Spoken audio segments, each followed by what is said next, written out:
कोलकाता के खिलाफ पांचवें मुकाबले से ठीक पहले चेन्नई के टीम मैनेजमेंट ने जिस तरह से प्लेइंग 11 में 3 बड़े बदलाव किए हैं, उसने यह साफ कर दिया है कि टीम अब टूर्नामेंट के इस चरण को बेहद गंभीरता से ले रही है। यह फैसला केवल एक साधारण रणनीतिक बदलाव नहीं, बल्कि टीम के पूरे अप्रोच में बदलाव का संकेत है।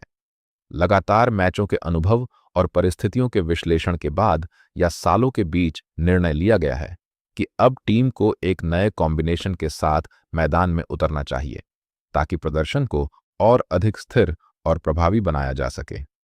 इस बदलाव की खास बात यह है कि इसे किसी एक विभाग की कमजोरी के कारण नहीं, बल्कि पूरे टीम संतुलन को बेहतर बनाने के उद्देश्य से किया गया है। पिछले मुकाबलों में टीम ने कुछ अच्छे क्षण जरूर दिखाए, लेकिन मैच के अलग अलग चरणों में निरंतरता की कमी भी नजर आई। बल्लेबाजी में शुरुआत और अंत के बीच तालमेल पूरी तरह स्थापित नहीं हो पाया, जबकि गेंदबाजी में कुछ ओवर ऐसे रहे जहां दबाव बनाए रखने में टीम सफल नहीं रही।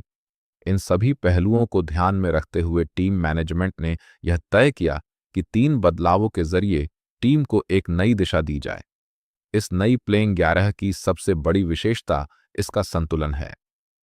बल्लेबाजी यूनिट को इस तरह तैयार किया गया है कि टीम किसी एक खिलाड़ी पर निर्भर ना रहे। टॉप ऑर्डर को स्थिरता देने के साथ साथ मिडिल ऑर्डर को लचीलापन दिया गया है, ताकि वह परिस्थिति के अनुसार अपनी भूमिका बदल सके। अगर तेज रन बनाने की जरूरत हो तो आक्रामक रुख अपनाया जा सके, और अगर विकेट बचाने की जरूरत हो तो संयम के साथ पारी को आगे बढ़ाया जा सके। यही संतुलन किसी भी टी20 टीम को मजबूत बनाता है। गेंदबाजी में किए गए बदलाव भी पूरी तरह रणनीतिक नजर आते हैं। कोलकाता के खिलाफ खेलते समय यह जरूरी हो जाता है कि गेंदबाज केवल विकेट लेने पर ही ध्यान ना दें, बल्कि रणगति को भी नियंत्रित रखें। इस बार ऐसे गेंदबाजों को मौका दिया गया है जो लाइन और लेंथ में निरंतरता बनाए रख सके और बल्लेबाजों को खुलकर खेलने का मौका ना दें। पावर प्ले में शुरुआती विकेट निकालना और मिडिल ओवर में दबाव बनाए रखना इस रणनीति का मुख्य हिस्सा है। डेथ ओवर की योजना को भी इस बार नए तरीके से तैयार किया गया है। पिछले मुकाबलों में टीम ने अंतिम ओवरों में कुछ अतिरिक्त रन खर्च किए थे, जिससे मैच का संतुलन बिगड़ गया था। इस बार ऐसे गेंदबाजों को जिम्मेदारी दी गई है जो दबाव में भी सटीक गेंदबाजी कर सके और बल्लेबाजों को बड़े शॉट खेलने का मौका ना दें। यॉर्कर, स्लोअर बॉल और गति में बदलाव जैसे विकल्प इस रणनीति के केंद्र में हैं। फील्डिंग को लेकर भी इस बार टीम ने स्पष्ट संदेश दिया है कि यह केवल एक सहायक पहलू नहीं, बल्कि मैच का निर्णायक हिस्सा है।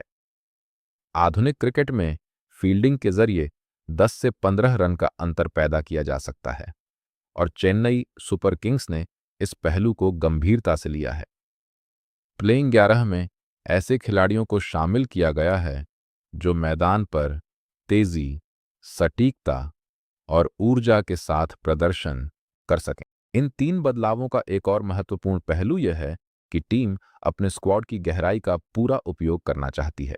लंबे टूर्नामेंट में हर खिलाड़ी का तैयार रहना बेहद जरूरी होता है, और इसी सोच के तहत कुछ नए चेहरों को मौका दिया गया है। इससे टीम के भीतर प्रतिस्पर्धा भी बनी रहती है और हर खिलाड़ी अपना सर्वश्रेष्ठ देने के लिए प्रेरित होता है। इस मुकाबले की अहमियत को देखते हुए यह भी कहा जा सकता है कि यह बदलाव केवल इस मैच के लिए नहीं, बल्कि आने वाले मुकाबलों की तैयारी का हिस्सा भी। टीम मैनेजमेंट चाहता है कि हर खिलाड़ी अपने रोल को समझे और किसी भी परिस्थिति में टीम के लिए योगदान देने के लिए तैयार रहे। यही कारण है कि इस बार प्लेइंग 11 को इस तरह से तैयार किया गया है कि उसमें लचीलापन और विविधता दोनों नजर आए। चेन्नई सुपर किंग्स अब एक नए दृष्टिकोण के साथ आगे बढ़ रही है। इन बड़े बदलाव एक स्पष्ट संकेत हैं कि टीम अब किसी भी तरह की कमी को नजरअंदाज नहीं करेगी और हर मैच में बेहतर प्रदर्शन करने के लिए तैयार है। यह नई प्लेइंग 11 संतुलन, रणनीति और आत्मविश्वास का मिश्रण है जो टीम को एक मजबूत स्थिति में ला सकता है।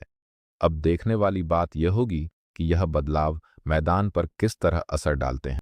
अगर टीम अपने प्लान के अनुसार प्रदर्शन करती है तो यह मुकाबला उनके लिए एक और महत्वपूर्ण जीत का आधार बन सकता है। वहीं अगर यह प्रयोग सफल होता है तो यह आने वाले मैचों के लिए भी एक स्थायी और प्रभावी कॉम्बिनेशन तैयार कर सकता है, जो टीम को पूरे टूर्नामेंट में मजबूती प्रदान करेगा। एक संजू सैमसन। संजू सैमसन एक ऐसे बल्लेबाज हैं जिनकी कलाइयों में जादू बसता है और जो किसी भी गेंदबाजी आक्रमण को कुछ ही पलों में बिखेर सकते हैं। उनकी बल्लेबाजी में क्लास और आक्रामकता का अनोखा संगम देखने को मिलता है। विकेट कीपिंग में भी उनकी फुर्ती टीम को मजबूती देती है।